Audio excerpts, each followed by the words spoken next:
प्रस्तुत है प्रेमचंद द्वारा लिखी एक लघु कथा दो बहनें।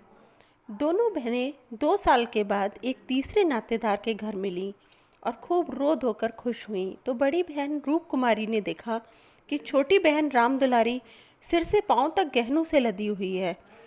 कुछ उसका रंग खुल गया है, स्वभाव में कुछ गरिमा आ गई है और बातचीत करने में ज़्यादा चतुर हो गई है।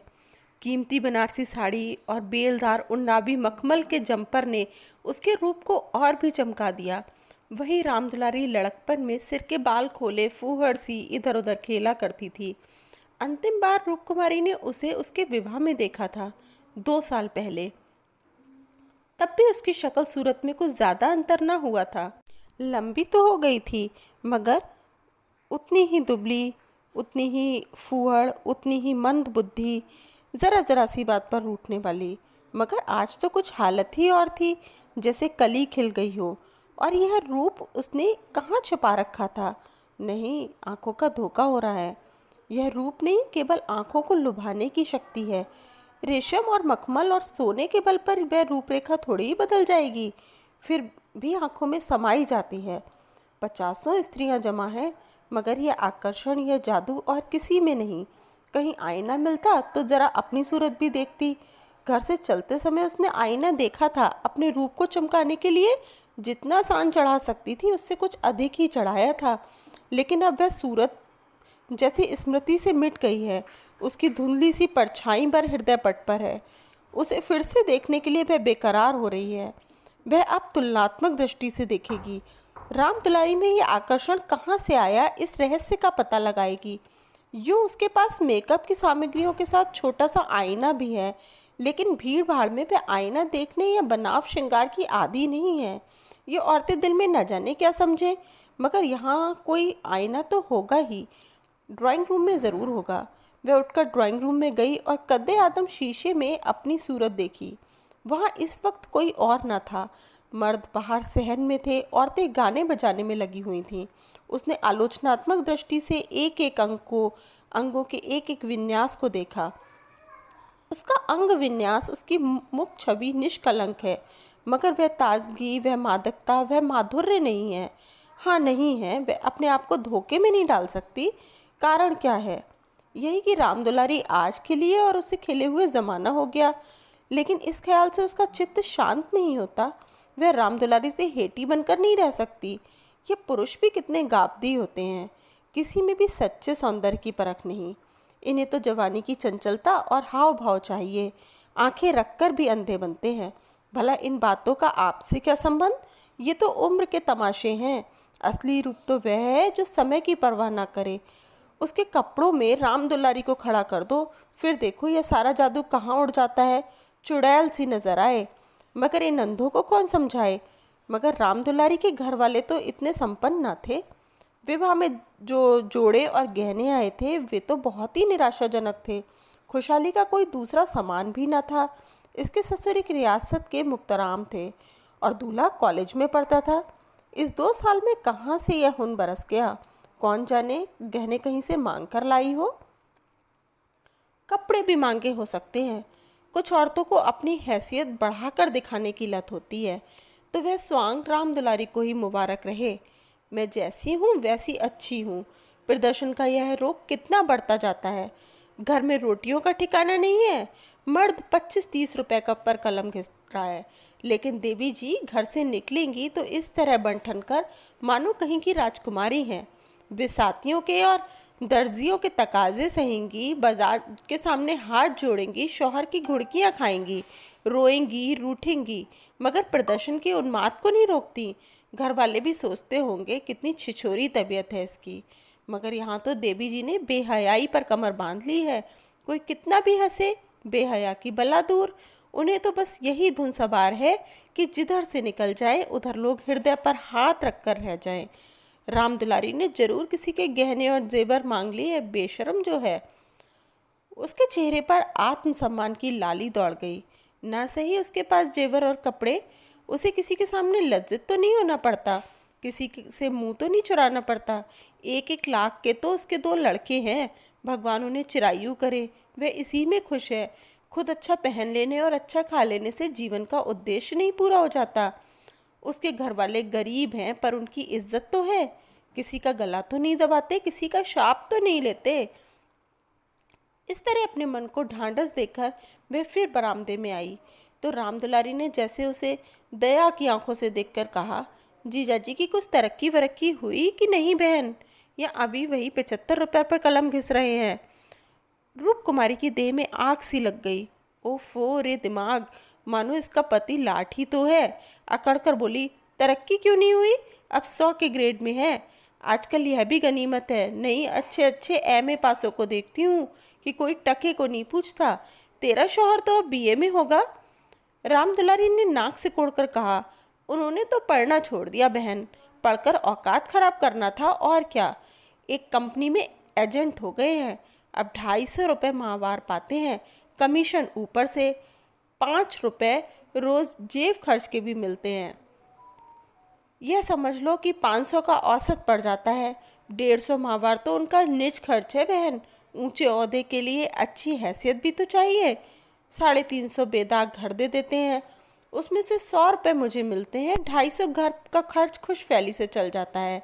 एमए पास करके क्या करते। रूप कुमारी इस कथन को शेख चिल्ली की दास्तान से ज़्यादा महत्व नहीं देना चाहती, मगर रामदुलारी के लहजे में इतनी विश्वासोत्पादकता थी कि वह अपनी निम्न चेतना में उससे प्रभावित हो रही है और उसके मुख पर पराजय की खिन्नता साफ झलक रही है। मगर यदि उसे बिल्कुल पागल नहीं हो जाना है तो इस ज्वाला को हृदय से निकाल देना पड़ेगा।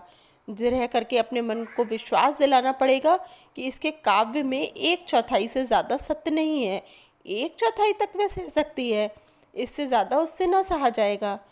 इसके साथ ही उसके दिल में धड़कन भी है कि कहीं यह कथा सत्य निकली तो वह रामदुलारी को कैसे मुंह दिखाएगी। उसे भय है कि कहीं उसकी आंखों से आंसू न निकल पड़े।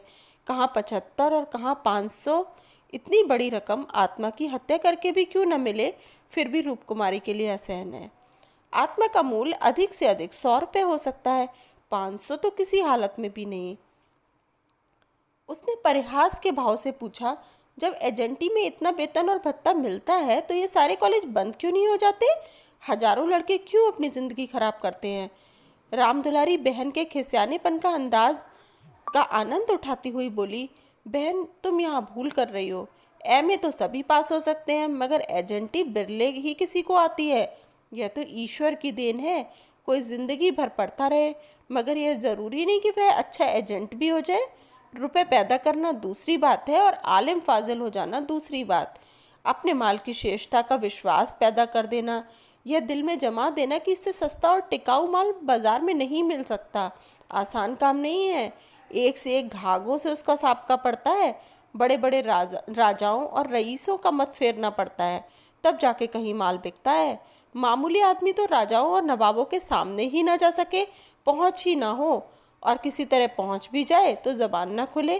पहले पहले तो इन्हें भी झिझक हुई थी, मगर अब तो इस सागर के मगर है। अगले साल तरक्की होने वाली है। रूप कुमारी की धमनियों में रक्त की गति जैसे बंद हुई जा रही थी। निर्दयी आकाश गिर क्यों नहीं पड़ता, पाषाण हृदय धरती फट क्यों नहीं जाती। यह कहाँ का न्याय है कि रूप कुमारी जो रूपवती है, तमीज़दार है, सुघड़ है, पति पर जान देती है, बच्चों को प्राणों से ज़्यादा चाहती है, थोड़े में ही गृहस्थी को इतने अच्छे ढंग से चलाती है, उसकी तो यह दुर्गति। और यह घमंडन बदतमीज बिलासनी चंचल मुंहफट छोकरी जो अभी तक सिर खोले घूमा करती थी, रानी बन जाए। मगर उसे अब भी कुछ आशा बाकी थी।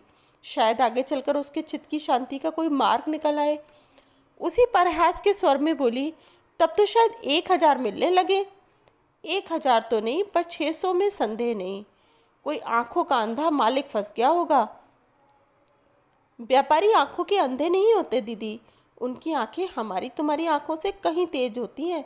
जब तुम उन्हें 6000 कमा कर दो तब कहीं 600 मिले। जो सारी दुनिया को चराए उसे कौन बेवकूफ़ बनाएगा। परिहास से काम न चलते देखकर रूप कुमारी ने अपमान का अस्त्र निकाला। मैं तो इसे बहुत अच्छा पेशा नहीं समझती। सारे दिन झूठ के तुमार बांधो, यह तो ठग विद्या है। रामदुलारी जोर से हंसी। बहन पर उसने पूरी विजय पाई थी। इस तरह तो जितने वकील बैरिस्टर हैं सभी ठग विद्या करते हैं। अपने मुवक्किल के फ़ायदे के लिए उन्हें क्या नहीं करना पड़ता, झूठी शहादतें तक बनवानी पड़ती हैं। मगर उन्हीं वकीलों और बैरिस्टरों को हम अपना लीडर कहते हैं, उन्हें अपनी कौमी सभाओं का प्रधान बनाते हैं, उनकी गाड़ियाँ खींचते हैं, उन पर फूलों और अशर्फियों की वर्षा करते हैं, उनके नाम से सड़कें, प्रतिमाएं और संस्थाएं बनाते हैं। आजकल दुनिया पैसा देखती है। आजकल ही क्यों, हमेशा से ही धन की महिमा, यही महिमा रही है। पैसे कैसे आए यह कोई नहीं देखता, जो पैसे वाला है उसी की पूजा होती है। जो अभागे हैं, अयोग्य हैं या भीरू हैं, वे आत्मा और सदाचार की दुहाई देकर अपने आंसू पोंछते हैं। नहीं, आत्मा और सदाचार को कौन पूछता है। रूप कुमारी खामोश हो गई। अब उसे यह सत्य उसकी सारी वेदनाओं के साथ स्वीकार करना पड़ेगा कि राम दुलारी सबसे ज़्यादा भाग्यवान है। इससे अब त्राण नहीं। परिहास या अनादर से वे अपनी तंग दिली का प्रमाण देने के सिवा और क्या पाएगी। उसे किसी बहाने से राम दुलारी के घर जाकर असलियत की छानबीन करनी पड़ेगी। अगर राम दुलारी वास्तव में लक्ष्मी का वरदान पा गई है तो रूप कुमारी अपनी किस्मत ठोक कर बैठ रहेगी। समझ लेगी कि दुनिया में कहीं न्याय नहीं है, कहीं ईमानदारी की पूछ नहीं है। मगर क्या सचमुच उसे इस विचार से संतोष होगा। यहाँ कौन ईमानदार है? वही जिसे बेईमानी करने का अवसर नहीं और ना इतनी बुद्धि या मनोबल है कि वह अवसर पैदा कर सके। उसके पति 75 रुपये पाते हैं, पर क्या 10-20 रुपये और ऊपर से मिल जाएं तो वह खुश होकर ले न लेंगे। उनकी ईमानदारी और सत्यवादिता उसी समय तक है जब तक अवसर नहीं मिलता। जिस दिन मौका मिला तो सारी सत्यवादिता धरी रह जाएगी। और क्या रूप कुमारी में इतना नैतिक बल है कि वह अपने पति को हराम का माल हजम करने से रोक दे। रोकना तो दूर की बात है, वह प्रसन्न होगी, शायद पतिदेव की पीठ ठोकेगी। अभी उनके दफ्तर से आने के समय वह मन मारे बैठी रहती है, तब वह द्वार पर खड़ी होकर उनकी बाट जोहेगी और जो ही वह घर में आएंगे उनकी जेबों की तलाशी भी लेगी। आंगन में गाना बजाना हो रहा था। राम दुलारी उमंग के साथ गा रही थी और रूप कुमारी वहीं बरामदे में उदास बैठी हुई थी। न जाने क्यों उसके सिर में दर्द होने लगा था। कोई गाए कोई नाचे उसे प्रयोजन नहीं, वह तो अभागिन है, रोने के लिए पैदा की गई है। 9 बजे रात को मेहमान रुखसत होने लगे। रूप कुमारी भी उठी, एक्का मंगवाने जा रही थी कि राम दुलारी ने कहा, एक्का मंगवा कर क्या करोगी बहन, मुझे लेने के लिए कार आती होगी। चलो 2-4 दिन मेरे यहाँ रहो, फिर चली जाना। मैं जीजाजी को कहला भेजूंगी कि तुम्हारा इंतज़ार ना करें। रूप कुमारी का यह अंतिम अस्त्र भी बेकार हो गया। राम दुलारी के घर आकर हालचाल की टोल लेने की इच्छा गायब हो गई। वह अब अपने घर को जाएगी और मुंह ढाँप कर पड़ी रहेगी। इन फटे हालों में क्यों किसी के घर जाए। बोली, नहीं अभी तो मुझे फुर्सत नहीं है, बच्चे घबरा रहे होंगे, फिर कभी आऊँगी। क्या रात भर भी न ठहरोगी? नहीं। अच्छा बताओ कब आओगी, मैं सवारी भेज दूँगी। मैं खुद कहला भेजूँगी। तुम्हें याद ना रहेगी, साल भर हो गया, भूल कर भी याद ना किया। मैं इसी इंतज़ार में थी कि दीदी बुलावे तो चलूँ। एक ही शहर में रहते हैं, फिर भी इतनी दूर कि साल भर गुजर जाए और मुलाकात तक ना हो। रूप कुमारी इसके सिवा और क्या कहे कि घर के कामों से छुट्टी नहीं मिलती। कई बार उसने इरादा किया कि दुलारी को बुलाए, मगर अवसर ही ना मिला। सहसा राम दुलारी के पति मिस्टर गुरु सेवक ने आकर बड़ी साली को सलाम किया। बिल्कुल अंग्रेजी सज धज, मुँह में चुरुट, कलाई पर सोने की घड़ी, आंखों पर सुनहरी ऐनक, जैसे कोई सिविलियन हो। चेहरे से जहानत और शराफत बरस रही थी। वे इतना रूपवान और सजीला है, रूप कुमारी को अनुमान न था। कपड़े जैसे उसकी देह पर खिल रहे थे। आशीर्वाद देकर बोली, आज यहाँ ना आती तो मुझसे मुलाकात क्यों होती। गुरु सेवक हंसकर बोला, यह उल्टी शिकायत क्यों ना हो। कभी आपने बुलाया और मैं न गया। मैं नहीं जानती तुम अपने को मेहमान समझते हो, वह भी तो तुम्हारा ही घर है। राम दुलारी देख रही थी कि मन में उससे ईर्ष्या रखते हुए भी वह कितनी वाणी मधुर, कितनी स्निग्ध, कितनी अनुग्रह प्रार्थनी होती जा रही है। गुरु सेवक ने उदार मन से कहा, हाँ अब मान गया भाभी साहब, बेशक मेरी गलती है। इस दृष्टि से मैंने विचार ही नहीं किया, मगर आज तो मेरे घर रहिए। नहीं, आज बिल्कुल अवकाश नहीं है, फिर कभी आऊँगी, लड़के घबरा रहे होंगे। राम दुलारी बोली, मैं कितना कह के हार गई, मानती ही नहीं। दोनों बहनें कार की पिछली सीट पर बैठीं। गुरु सेवक ड्राइव करता हुआ चला। ज़रा देर में उसका मकान आ गया। राम दुलारी ने फिर बहन से उतरने के लिए आग्रह किया, पर बहन ना मानी। लड़के घबरा रहे होंगे। आखिर राम दुलारी उससे गले मिलकर अंदर चली गई। गुरु सेवक ने कार बढ़ाई। रूप कुमारी ने उड़ती हुई निगाह से राम दुलारी का मकान देखा और वह ठोस सत्य एक शलाका की भांति उसके कलेजे में चुभ गया। कुछ दूर जाकर गुरुसेवक बोला, भाभी, मैंने तो अपने लिए अच्छा रास्ता निकाल लिया। अगर 2-4 साल इसी तरह काम करता रहा तो आदमी बन जाऊंगा। रूप कुमारी ने सहानुभूति के साथ कहा, राम दुलारी ने मुझसे बताया था, भगवान करे जहाँ रहो खुश रहो, मगर ज़रा हाथ पैर संभाल के रहना। मैं मालिक की आंख बचाकर एक पैसा भी लेना पाप समझता हूँ भाभी। दौलत का मजा तो तभी है कि ईमान सलामत रहे। ईमान खोकर पैसे मिले तो क्या? मैं ऐसी दौलत को त्याज समझता हूँ। और आंख किसकी बचाऊँ? सब स्याह सफ़ेद तो मेरे हाथ में है। मालिक तो रहा नहीं, केवल उसकी बेबा है। उसने सब कुछ मेरे हाथ में छोड़ रखा है। मैंने उसका कारोबार संभाल ना लिया होता तो सब कुछ चौपट हो जाता। मेरे सामने तो मालिक सिर्फ 3 महीने जिंदा रहे, मगर आदमी को परखना खूब जानते थे। मुझे 100 रुपये पर रखा और 1 महीने में 200 रुपये दिया। आप लोगों की दुआ से पहले ही महीने में मैंने 12,000 का काम किया। क्या काम करना पड़ता है? रूप कुमारी ने बिना किसी उद्देश्य के पूछा। वही मशीनों की एजेंटी, तरह तरह की मशीनें मंगाना और बेचना, ठंडा जवाब था। रूप कुमारी का मनहूस घर आ गया। द्वार पर एक लालटेन टिमटिमा रही थी। उसके पति उमानाथ द्वार पर टहल रहे थे, मगर रूप कुमारी ने गुरु सेवक से उतरने के लिए आग्रह नहीं किया। एक बार शिष्टाचार के नाते कहा जरूर, पर जोर नहीं दिया, और उमानाथ तो गुरु सेवक से मुखातिब भी न हुए। रूप कुमारी को वह घर अब कब्रिस्तान सा लग रहा था, जैसे फूटा हुआ भाग्य हो। ना कहीं फर्श, न फर्नीचर, न गमले। 2-4 टूटी टाटी तिपाइयाँ, एक लंगड़ी मेज, 4-5 पुरानी पुरानी खाटें, यही घर की विसात थी। आज सुबह तक रूप कुमारी इसी घर में खुश थी, लेकिन अब यह घर उसे काटे खा रहा था। लड़के अम्मा अम्मा कह के दौड़े, मगर उसने दोनों को झड़क दिया। उसके सिर में दर्द है, वह किसी से न बात बोलेगी, उसे कोई न छेड़े। अभी घर में खाना नहीं पका। पकाता कौन? लड़कों ने तो दूध पी लिया है, किंतु उमानाथ ने कुछ नहीं खाया। इसी इंतज़ार में थे कि रूप कुमारी आए तो पकाए, पर रूप कुमारी के सिर में दर्द है। मजबूर होकर बाजार से पूड़ियाँ लानी पड़ेंगी। रूप कुमारी ने तिरस्कार के स्वर में कहा, तुम अब तक मेरा इंतज़ार क्यों करते रहे? मैंने तो खाना पकाने की नौकरी नहीं लिखाई है, और जो रात को वहीं रह जाती। आखिर तुम कोई महाराजन क्यों नहीं रख लेते? क्या जिंदगी भर मुझी से पीसते रहोगे? उमानाथ ने उसकी तरफ आहत विस्मय की आंखों से देखा। उसके बिगड़ने का कोई कारण उसकी समझ में न आया।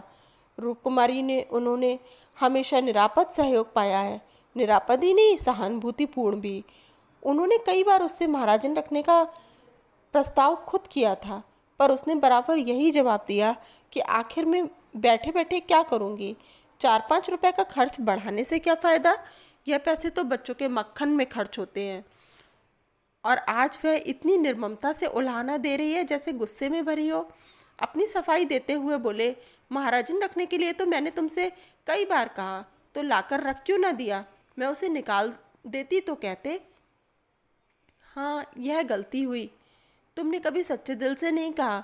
रूप कुमारी ने और भी प्रचंड होकर कहा, तुमने केवल मेरा मन लेने के लिए कहा। मैं ऐसी भोली नहीं हूँ कि तुम्हारे मन का रहस्य न समझूं। तुम्हारे दिल में कभी मेरे आराम का विचार आया ही नहीं। तुम तो खुश थे कि अच्छी लौंडी मिल गई है, एक रोटी खाती है और चुपचाप पड़ी रहती है, महज खाने और कपड़े पर, यह भी जब घर की ज़रूरतों से बचे। 75 रुपल्लियाँ लाकर मेरे हाथ पर रख देते हो, और सारी दुनिया का खर्च।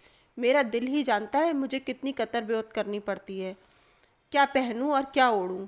तुम्हारे साथ ज़िंदगी खराब हो गई। संसार में ऐसे मर्द भी हैं जो स्त्री के लिए आसमान के तारे तोड़ लाते हैं।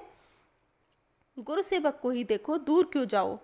तुमसे कम पड़ा है, उम्र में भी तुमसे कहीं कम है, मगर 500 रुपये महीना लाता है, और राम दुलारी रानी बनी बैठी रहती है।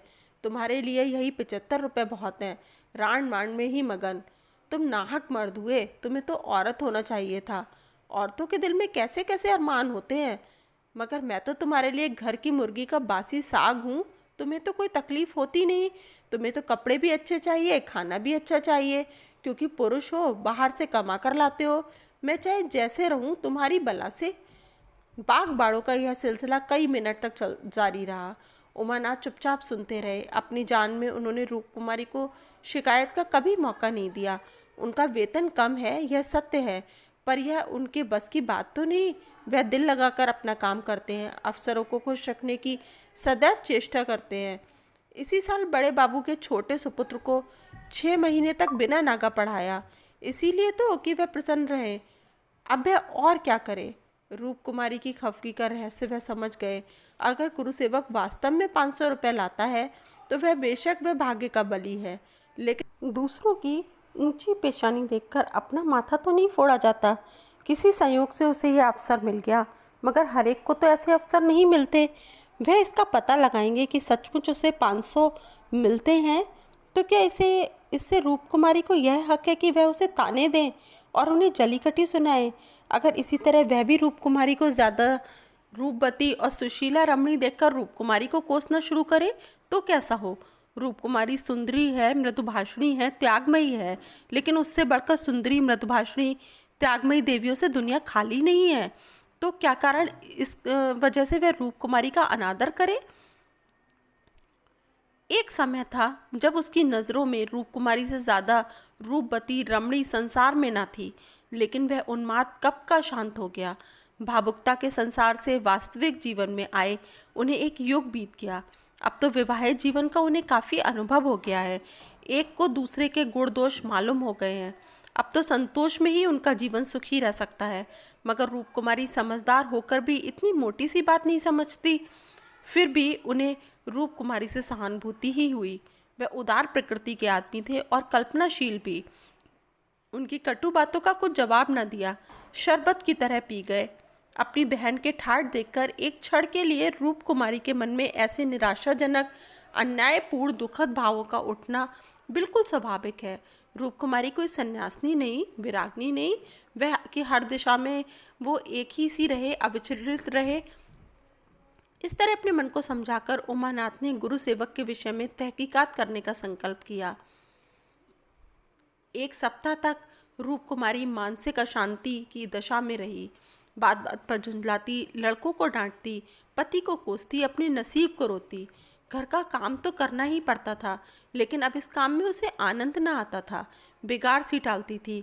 घर की जिन पुरानी धुरानी चीज़ों से उसका आत्मीय संबंध सा हो गया था, जिनकी सफाई और सजावट में वह व्यस्त रहा करती थी, उनकी तरफ वह आंख उठाकर भी न देखती। घर में एक ही खिदमतगार था। उसने जब देखा बहू जी घर की तरफ से खुद ही लापरवाह है, तो उसे क्या गरज थी जो सफाई करता। जो चीज़ जहाँ पड़ी थी वहीं पड़ी रहती, कौन उठाकर ठिकाने से रखे। बच्चे माँ से बोलते हुए डरते थे और उमानाथ तो उसके साए से भागते थे। जो कुछ सामने थाली में आ जाता उसे पेट में डाल लेते और दफ्तर चले जाते।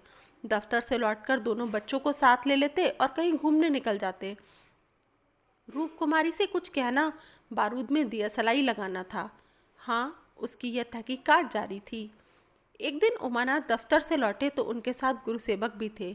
रूप कुमारी ने आज कई दिनों के बाद परिस्थिति से सहयोग कर लिया था और इस वक्त झाड़न लिए कुर्सियों और तिपाइयों की सफाई कर रही थी। गुरुसेवक ने अंदर पहुंचकर सलाम किया। रूप कुमारी दिल में कट गई। उमानाथ पर ऐसा क्रोध आया कि उसका मुंह नोच ले। इन्हें लाकर क्यों खड़ा कर दिया। न कहना न सुनना, बस बुला लाए। उसे इस दशा में देखकर गुरुसेवक दिल में क्या कहता होगा, मगर इन्हें अकल आई ही कब थी। वह अपना पर्दा ढांकती फिरती है और आप उसे खोलते फिरते हैं। ज़रा भी लज्जा नहीं, जैसे बेहयाई का बाना पहन लिया है। बरबस उसका अपमान करते हैं। न जाने उसने उनका क्या बिगाड़ा है। आशीर्वाद देकर कुशल समाचार पूछा और कुर्सी रख दी। गुरुसेवक ने बैठते हुए कहा, आज भाई साहब ने मेरी दावत की है। मैं उनकी दावत पर तो ना आता, लेकिन जब उन्होंने कहा तुम्हारी भाभी का कड़ा तकाजा है, तब मुझे समय निकाल कर आना पड़ा था। रूप कुमारी ने बात बनाई। घर का कलह छिपाना पड़ा। तुमसे उस दिन कुछ बातचीत ना हो पाई, जी लगा हुआ था। गुरुसेवक ने कमरे के चारों तरफ नज़र दौड़ाकर कहा, इस पिंजड़े में तो आप लोगों को बड़ी तकलीफ होती होगी। रूप कुमारी को ज्ञात हुआ यह युवक कितना सुरुचिहीन, कितना अरसिक है। दूसरे के मनोभावों का आदर करना जैसे जानता ही नहीं। इसे इतनी सी बात भी नहीं मालूम कि दुनिया में सभी भाग्यशाली नहीं होते। लाखों में एक ही कहीं भाग्यवान निकलता है, और उसे भाग्यवान ही क्यों कहा जाए? जहाँ बहुतों को दाना न मयस्सर हो, वहाँ थोड़े से आदमियों के भोग विलास में कौन सा सौभाग्य? जहाँ बहुत से आदमी भूखों मर रहे हो, वहाँ दो चार आदमी मोहन भोग उड़ाएं, तो यह उनकी बेहयाई और हृदयहीनता है, सौभाग्य कभी नहीं। कुछ चिढ़कर बोली, पिंजड़े में कटघरे में रहने से अच्छा है। पिंजड़े में निरीह पक्षी रहते हैं, कटघरा तो घातक जंतुओं का ही निवास स्थान है। गुरु सेवक शायद यह संकेत न समझ सका। बोला, मेरा तो इस घर में दम घुट जाए। मैं आपके लिए अपने घर के पास ही एक मकान ठीक करा दूंगा, खूब लंबा चौड़ा। आपसे कुछ किराया न लिया जाएगा। मकान हमारी मालकिन का है, मैं भी उसी के एक मकान में रहता हूँ। सैकड़ों मकान हैं उनके पास, सैकड़ों, सब मेरे अख्तियार में हैं। जिसे जो मकान चाहूँ दे दूँ, मेरे अख्तियार में है। किराया लूँ या ना लूँ, मैं आपके लिए सबसे अच्छा मकान ठीक करूँगा। मैं आपका बहुत अदब करता हूँ। रूप कुमारी समझ गई महाशय इस वक्त नशे में है, अभी यूँ बहक रहे हैं। अब उसने गौर से देखा तो उनकी आंखें सिकुड़ गई थीं, गाल कुछ फूल गए थे, जबान भी लड़खड़ाने लगी थी। एक जवान खूबसूरत शरीफ चेहरा कुछ ऐसा शेखीबाज और निर्लज्ज हो जाएगा कि उसे देखकर घृणा होती थी। उसने एक क्षण के बाद फिर बहकना शुरू किया।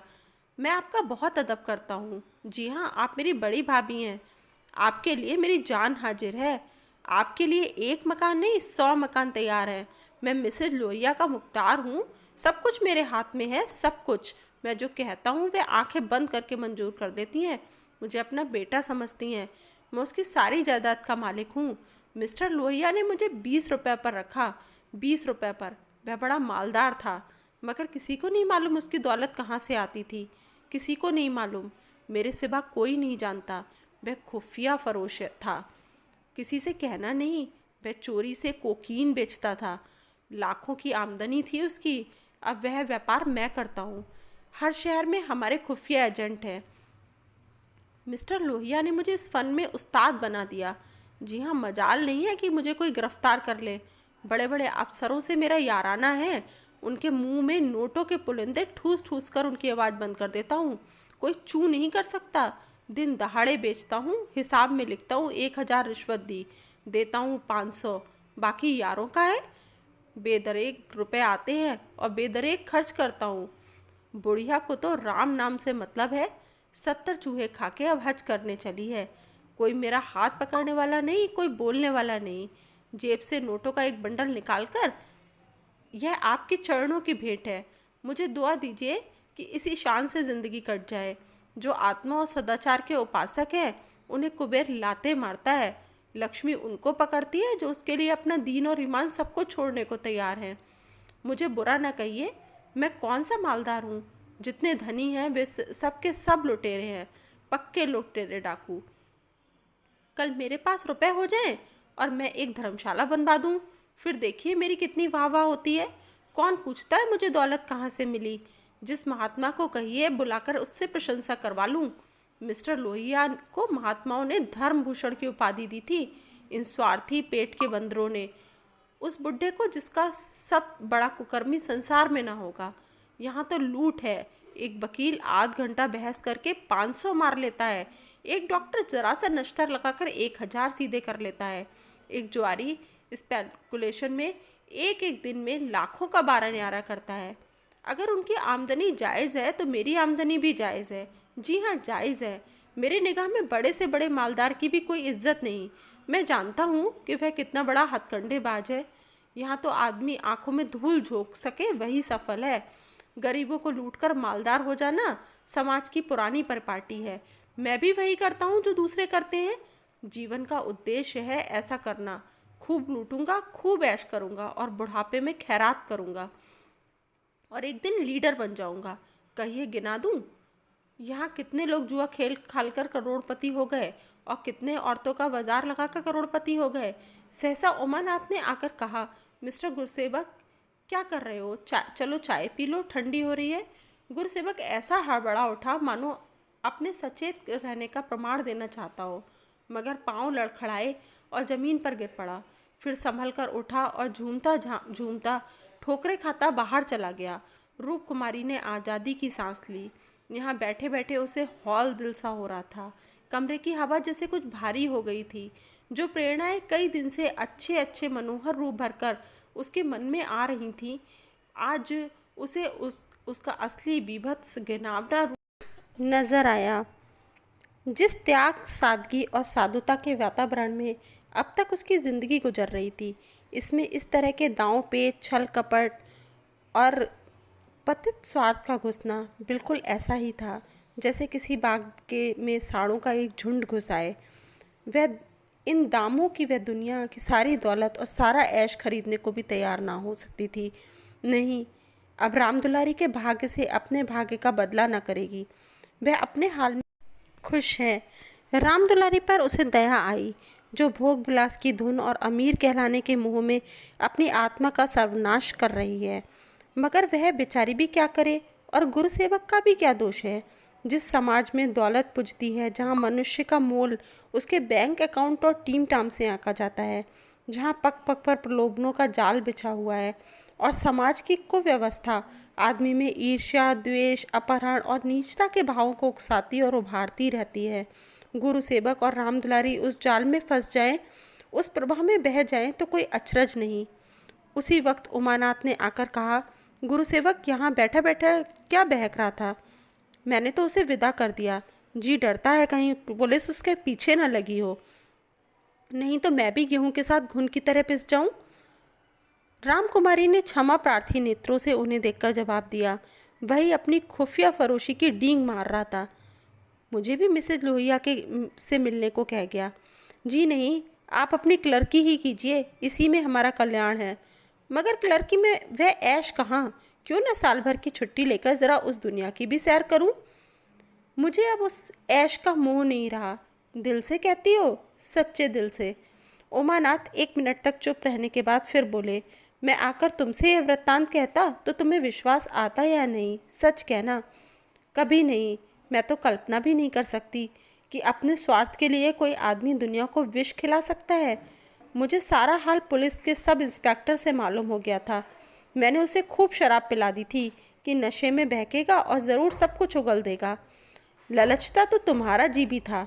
हाँ, ललचता तो था और अब भी ललच रहा है, मगर ऐश करने के लिए जिस हुनर की ज़रूरत है वह कहाँ से लाऊंगा?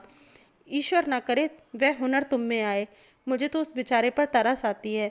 मालूम नहीं खैरियत से घर पहुंच गया या नहीं। उसकी कार थी, कोई चिंता नहीं। रूपकुमारी एक क्षण जमीन की तरफ ताकती रही, फिर बोली, तुम मुझे दुलारी के घर पहुंचा दो। अभी शायद मैं उसकी कुछ मदद कर सकूं। जिस बाग की वह सैर कर रही है उसके चारों ओर निशाचर घात लगाए बैठे हैं। शायद मैं उसे बचा सकूं। उमानाथ ने देखा उसकी छवि कितनी दया पुलकित हो उठी है।